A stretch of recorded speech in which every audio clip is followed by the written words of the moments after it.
Trump menamatkan hela Iran dan mendapat sokongan NATO di Turki sambil menarik balik kelonggaran yang membenarkan penjualan minyak Iran. Amerika Syarikat bertindak balas dengan keras terhadap serangan Iran ke atas kapal-kapal di Selat Hormuz. Keputusan itu diumumkan pada hari Selasa, 7 Julai 2026. Pada hari yang sama, Donald Trump tiba di Ankara untuk sidang kemuncak NATO, disambut oleh Recep Tayyip Erdogan dengan permaidani, kawalan kehormatan, dan suasana yang sangat berbeza daripada suasana dingin dan janggal yang biasanya muncul apabila pertemuan melibatkan sebahagian daripada elit Eropah.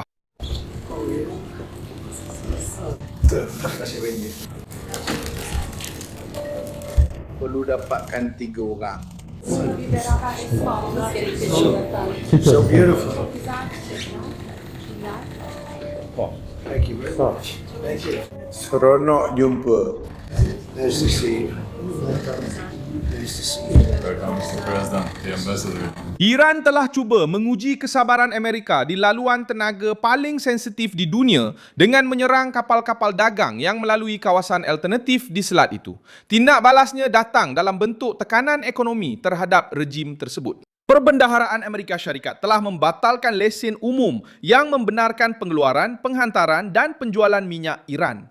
Sementara itu, Mark Rutte, ketua NATO, cuba menunjukkan prestasi di hadapan Trump dengan mempertahankan perbelanjaan ketenteraan yang lebih tinggi, pembelian peralatan yang lebih banyak, dan keupayaan pertahanan sebenar yang lebih kukuh. Ankara menjadi pentas di mana desakan Trump tidak lagi sekadar ucapan, tetapi berubah menjadi tekanan nyata ke atas sekutu dan musuh. Kenapa Iran mencetuskan provokasi? Bagaimana Trump memberi respons? Dan sejauh mana NATO akan memberikan sokongan? Saya akan ceritakan semuanya kepada Anda. Jika Anda suka kandungan yang terus terang dan tidak berbelit-belit seperti ini, pertimbangkan untuk melanggan karena di sini ada video seperti ini setiap hari. Kerajaan Amerika Syarikat telah membatalkan lesen yang memberikan Iran peluang ekonomi tepat selepas serangan baru terhadap kapal tangki minyak di Selat Hormuz. Lesen itu telah diwujudkan sebagai sebahagian daripada usaha untuk meredakan ketegangan dan mengekalkan rundingan, tetapi Teheran memilih untuk menguji kekuatan di laut. 3 kapal telah terkena peluru menurut agensi maritim British yang dipetik oleh Associated Press. Salah satu daripadanya yang membawa gas asli cecair terbakar berhampiran bilik enjin. 2 lagi mengalami kerosakan kecil dan meneruskan perjalanan, tiada laporan kecederaan. Tetapi mesej dari Iran jelas, cuba mengawal melalui ancaman satu laluan yang dilalui sebahagian besar tenaga yang diperdagangkan di dunia. Washington tidak menganggap insiden itu sebagai kemalangan.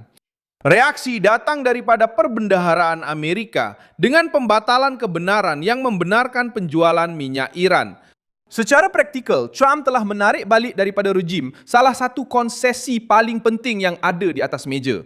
Mesejnya mudah, tiada perjanjian ekonomi untuk sesiapa yang menggunakan rundingan sebagai perlindungan dan mengapa minyak? Minyak adalah tunjang utama rejim Iran. Apabila Amerika Syarikat mengetatkan di situ, kesannya sampai kepada elit politik, komander tentera, penaja milisia dan jentera pengaruh serantau. Perincian yang penting ialah masa. Trump berada di Ankara, Turki untuk sidang kemuncak NATO, manakala Iran cuba menunjukkan kekuatan di Najaf, Iraq, semasa upacara yang berkaitan dengan pengebumian Ali Khamenei.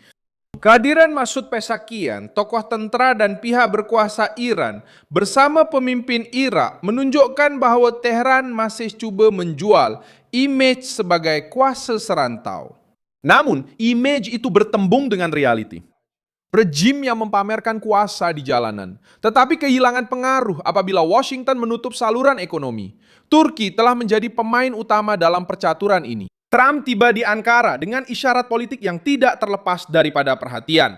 Di sisi Erdogan, beliau bercakap tentang hubungan istimewa, memuji kesetiaan Turki, dan membuka pintu untuk mempertimbangkan penjualan jet pejuang F-35 kepada Turki. Isu ini telah tertangguh selama bertahun-tahun kerana pembelian sistem pertahanan Rusia oleh Turki. Adegan ini penting kerana ia menunjukkan Trump memilih di mana untuk melaburkan modal politik dalam pakatan tersebut. Daripada tunduk kepada paksi lama Brussels dan Paris, beliau kelihatan lebih selesa di Ankara, di mana perbualan kelihatan lebih terus terang, lebih strategik dan kurang dipengaruhi oleh gaya Eropah. Erdogan juga tampil lebih kuat. Turki menjadi tuan rumah sidang kemuncak NATO pada 7 dan 8 Julai, menerima pemimpin dari 32 negara anggota pakatan dan meletakkan Ankara di tengah-tengah perbincangan mengenai pertahanan, Ukraine, Timur Tengah dan industri ketenteraan. Naib Presiden Turki, Seyfi Yilmaz, menganggap pertemuan itu sebagai satu mesyuarat bersejarah untuk pencegahan dan kestabilan. Dalam bacaan politik, Turki menunjukkan bahawa ia bukan sekadar pelakon sampingan. Ia adalah jambatan, pangkalan, sempadan, industri dan pengaruh. Bagi Trump, perkara ini penting kerana krisis dengan Iran tidak dapat diselesaikan hanya dengan ucapan di Washington. NATO cuba menyesuaikan kedudukannya berdepan dengan Trump.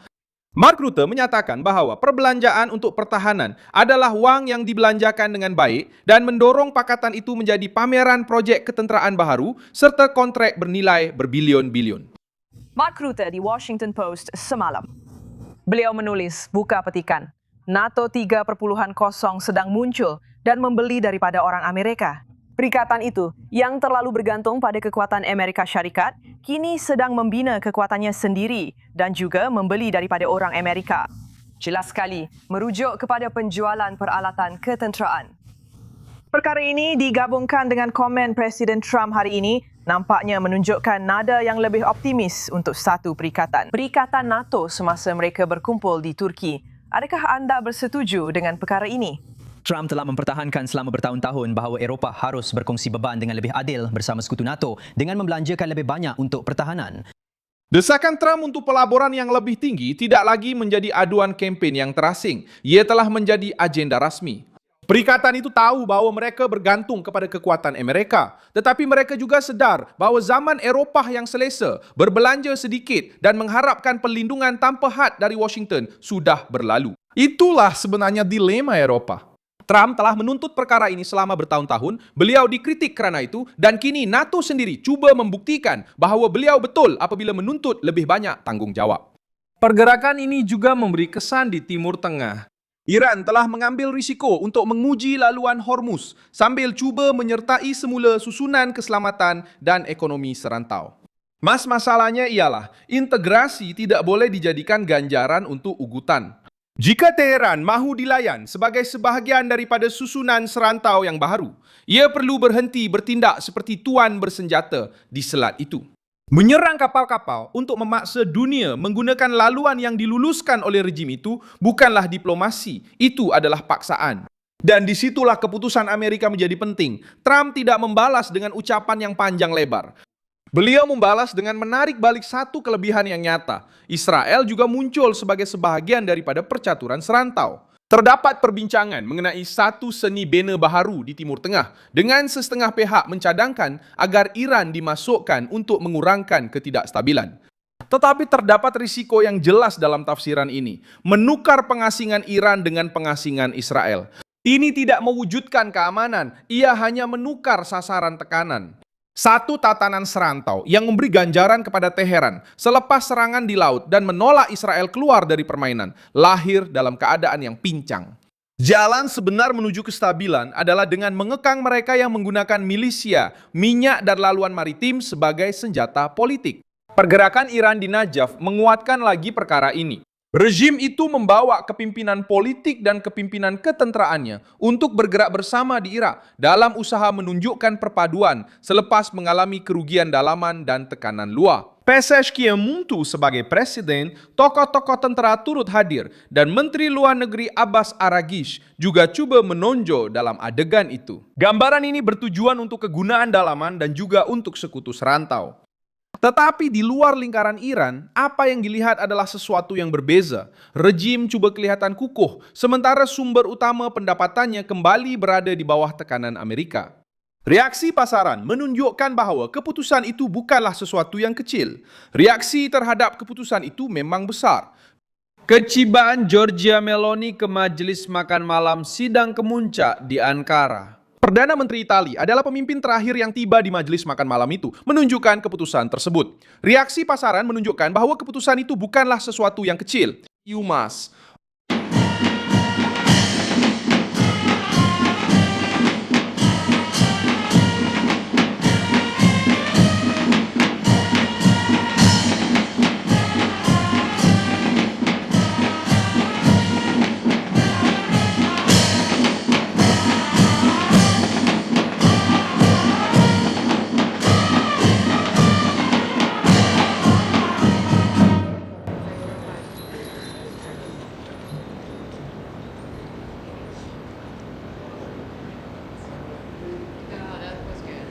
Perkara ini menjadi semakin kuat kerana Trump sebelum ini mempunyai perselisihan dengan sekutu-sekutu Eropah dan kerana Itali disebut dalam konteks aduan Amerika mengenai kekurangan bantuan pada saat-saat kritikal. Walaupun begitu, Meloni tetap menjadi salah satu pemimpin Eropa yang mempunyai saluran politik paling kukuh dengan Trump. Adegan di Ankara menunjukkan Eropah hadir ke satu mesyuarat di mana nada sudah pun ditetapkan oleh Washington. China pula muncul dalam satu lagi amaran pada hari itu. Di luar pusat krisis politik, tetapi masih dalam kerangka ketidakstabilan global yang sama. Dua puting beliung melanda wilayah Hubei dengan angin sehingga 93 batu sejam menyebabkan kematian, kecederaan dan kemusnahan di bandar-bandar seperti Huangxi, Huanggan, Ezhou dan Xianing. Hubei ialah pusat industri dan teknologi dan kejadian seperti ini jarang berlaku di kawasan tersebut. Ini menambah lagi tekanan kepada liputan berita. Hubei dengan tenaga, pertahanan, cuaca ekstrim dan rantaian pengeluaran muncul serentak sebagai titik-titik lemah. Sidang kemuncak di Ankara bukan sekedar pertemuan pemimpin, ia adalah ujian kuasa. Trump tiba dengan menuntut sekutu, memuji Turki, menekan Eropah dan menghukum Iran pada saat rejim itu cuba menguji batas di Selat Hormuz. Krisis berterusan dengan rundingan yang sukar. Tetapi isyarat pada hari Selasa ini amat serius. Rejim Iran kehilangan satu konsesi ekonomi yang mempunyai nilai strategik. Terima kasih banyak kerana menonton video ini hingga akhir. Sokong projek kami dan sumbangkan secara keuangan melalui ID Pix yang tertera di skrin anda. Kami adalah saluran bebas, fokus untuk memastikan anda mendapat maklumat yang benar. Sumbangan anda membantu kami untuk terus bertahan.